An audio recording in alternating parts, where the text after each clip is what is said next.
ये इसका प्रभाव है। घी का दान पुष्टिकारक जानना चाहिए खाने में और दान करने में।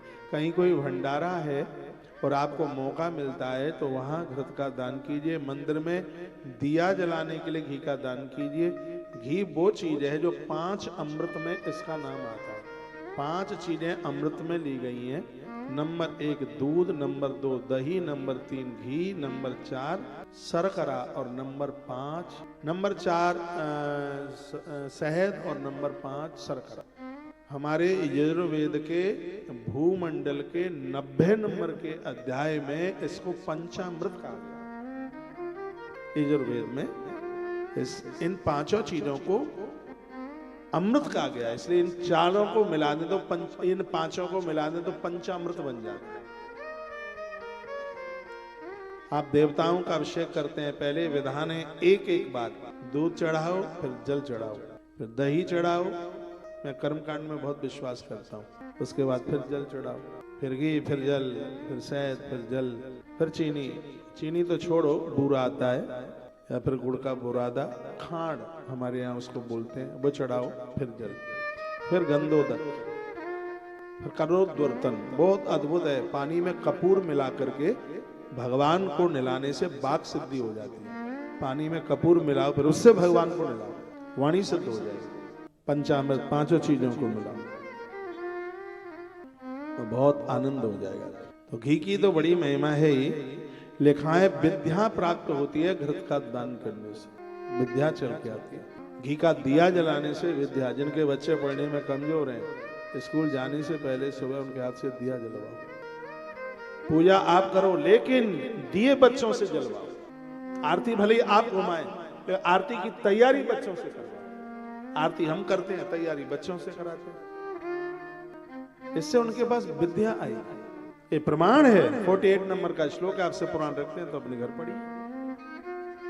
आजम पुष्ट कर्म विद्या। ये पुष्टि स्वास्थ्य के लिए तो पुष्टि कारक है ही, लेकिन इसका खान पान और इसका दान ये विद्या देती है। पढ़ने लिखने में बड़ी मजबूताई मिलती है, ऐसा जानना चाहिए। अन्न का दान अन्न की समृद्धि में कारण होता है। कहते हैं जो अन्न का दान करता है, अन्नपूर्णा का कनस्तर खाली हो सकता है। अन्न का दान करने वाले की रसोई कभी अन्न से खाली नहीं होती। धान्य अन्न समृद्ध्यर्थम स्पष्ट लिखा है। वो लोग समृद्धिवान बन जाते। अन्न का दान करने से अन्न की वृद्धि होती। और हमारे वेद में अन्न को भी अमृत कहा गया। अन्न को अमृत। और एक बात मैं आपको बताऊं, आपका एकादशी का व्रत है तो आप तो अन्न नहीं लेते हैं, लेकिन भगवान को प्रत्येक दिन अन्न का भोग लगता है। बिहारी जी को एकादशी के दिन भी अन्न का भोग लगता है। एकादशी के दिन चावल नहीं खाते, लेकिन एकादशी के दिन चावल के दान की बड़ी महिमा है। एकादशी के दिन हम चावल नहीं खाते, लेकिन एकादशी के दिन चावल से भगवान की पूजा करने का बिल्कुल भी दोष नहीं है। बहुत लोग 11 के दिन चावल नहीं रखते पूजा में, तिल वगैरह रख लेंगे और वो रख लेंगे, समा का चावल रख लेंगे और कुछ रख लेंगे। मैं आपको कंफ्यूज नहीं करूंगा बिल्कुल। एकादशी के दिन देवी देवताओं को चावल से पूजने पर जितना अपराध है वो सब मेरा, और जितना पुण्य है वो सब आपका। अपराध है ही नहीं, क्योंकि चावल 16 उपचारों में से आता है। चावल कहते हैं कोई भी सामग्री नहीं है और आपके पास चावल और पानी है, देवताओं को पूज दो, पूजा पूरी। चावल के बिना पूजा अधूरी है। कंदुल के बिना अक्षतान सुरश्रेष्ठ मंत्र है। अक्षत भैया, अक्षत चढ़ाने से देवता तुम्हें श्रेष्ठ बना देते।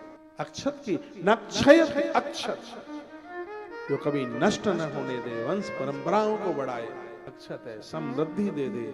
वो श्री सुदामा जी ने चावल ही तो चढ़ा दिए थे भगवान को, सब कुछ मिल गया। तंदुल तो बड़ा अद्भुत है, चावल बड़ा अद्भुत है। खुद खाने में अपराध है, भगवान को चढ़ाने में कोई अपराध नहीं है। अन्न अमृत है। तो धान्य अन्न समृद्ध्यर्थम लिखा है कि अन्न का दान करने से व्यक्ति सामर्थ्यशाली, समर्थवान बन जाता है, उसके पास सामर्थ्य आ जाती है। समृद्धि का कारण है अन्न। और अगली बात बताइए, मधुरा हार्दम गुड़म, गुड़, गुड़ की बड़ी महिमा है। गुड़ का दान मधुर भोजन की प्राप्ति कराने वाला। हाँ, गुड़ की बहुत बड़ी महिमा है। भगवान सूर्य देवता बड़ी कृपा करते हैं गुड़ का दान कर। कुष्ठ रोग नहीं होता गुड़ का दान करने से, असाध्य बीमारियां नहीं होती गुड़ का दान करने से। मैं तो कहता हूं कि बच्चों का जिस दिन जन्मदिन, आपकी शादी की तिथियां वगैरह होती हैं, उस दिन गुड़ का दान किए। गुड़ घर के कलह को समाप्त करता है, घर के झगड़े को समाप्त करता है, घर की लड़ाई को दूर करता है। ये गुड़ का इतना बड़ा महत्व है। कभी कभी अपना तुलादान गुड़ के द्वारा कराओ। गुड़ इतना महत्वपूर्ण है। मधुराहार्दम गुड़म, तो आपको मधुर बना देगा गुड़। उसके तत्पश्चात रौप्यम रेतो विवृद्ध्यर्थम, अगला है चांदी। चांदी के दान से वीर संतान प्रकट होती है, समृद्धि, ताकत, वैभव, धन की प्राप्ति होती है। चांदी, रजत जिसे कहते हैं, भगवान शिव से ही यह धातु प्रकट हुई है। और अगला है षडसार्थम तु लावड़म, लावड़, लवड़ कहते हैं नमक को।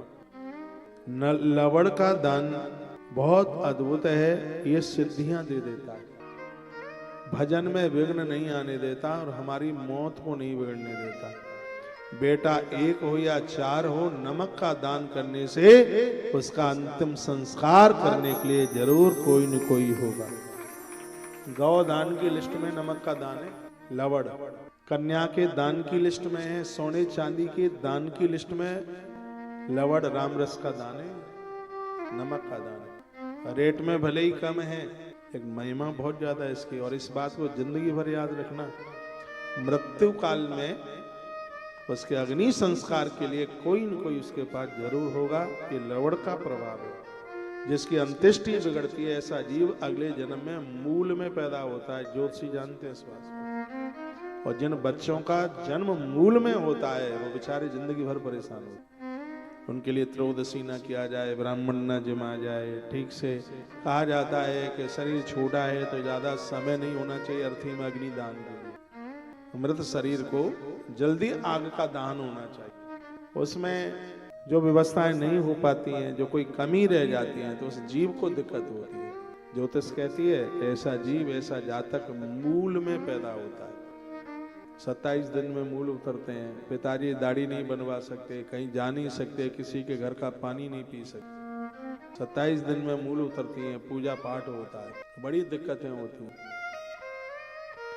ये लवड़ के दान की बड़ी, मैंने तो पूर्व में बोला है कि परमात्मा को कहिए, देश नहीं आप विदेश रहते हो, लेकिन जैसे हमारे जन्म पर हमारा मस्तिष्क माता पिता की गोद में था, कहते हैं कि पिताजी की मृत्यु पर यदि उनका मस्तिष्क, माँ का मस्तिष्क जिस पुत्र की गोद में है, कहते हैं देवता फूल वर्षा